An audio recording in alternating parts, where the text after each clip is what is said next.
Good day, sir.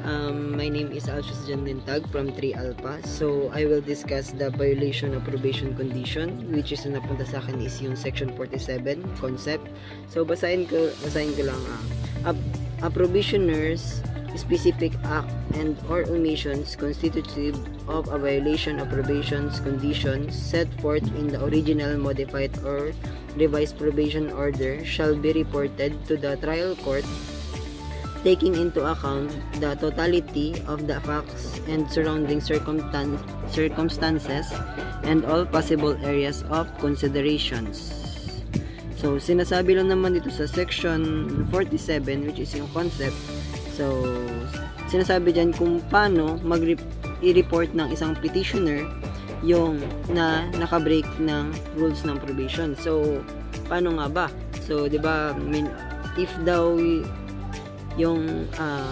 if someone daw na nasa probation does something they're not supposed to do, or an act, or fails to do something they're required na dun sa rules ng ng probation, that's a violation. So, pag di nila sinusunod yung rules ng, hindi sinusunod ng petitioner yung rules ng probation, so, syempre, alam naman natin yun na violation. So, may nakalagay pa doon yung yung probation order. So, ano nga ba yung probation order? So, this is the document that outlines the rules the probation must follow. So, yung probation order, yun yung sinusunod ng petitioner. Doon nakalagay yung mga rules na hindi dapat gawin ng petitioner, kung yung mga bawal ng mga nandun. So, sabi dyan, it can be the original order or it might have been changed. So ano na yun, naka-fix na yun yung probation order na yun. So, 'di ba?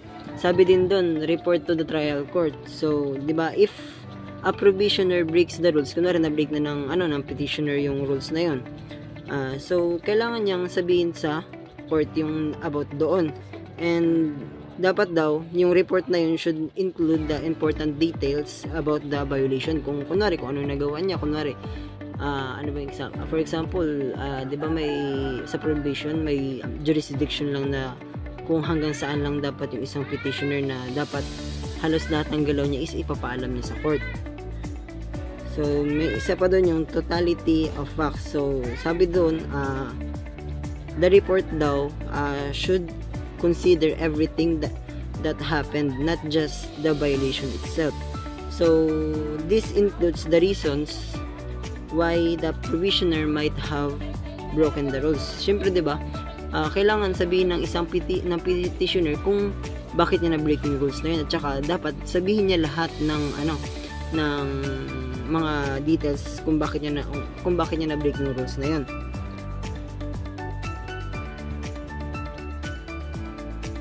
So, dapat daw yung yung report na yun is nandun lahat yung mga, di ba sabi ko kanina, nandun dapat yung mga relevant information.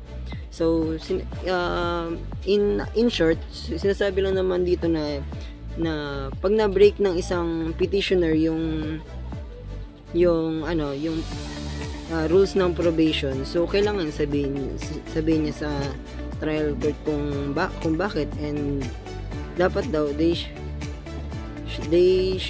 court everything they know what happened. So, dapat, diba, sabi ko kanina, dapat alam ng court and why the person might have broken, kung bakit niya nasira yung rules. So, yung court na yung bahala magde-decide kung anong dapat niyang gawin. Yun lang, that's all. Thank you. Thank you, sir.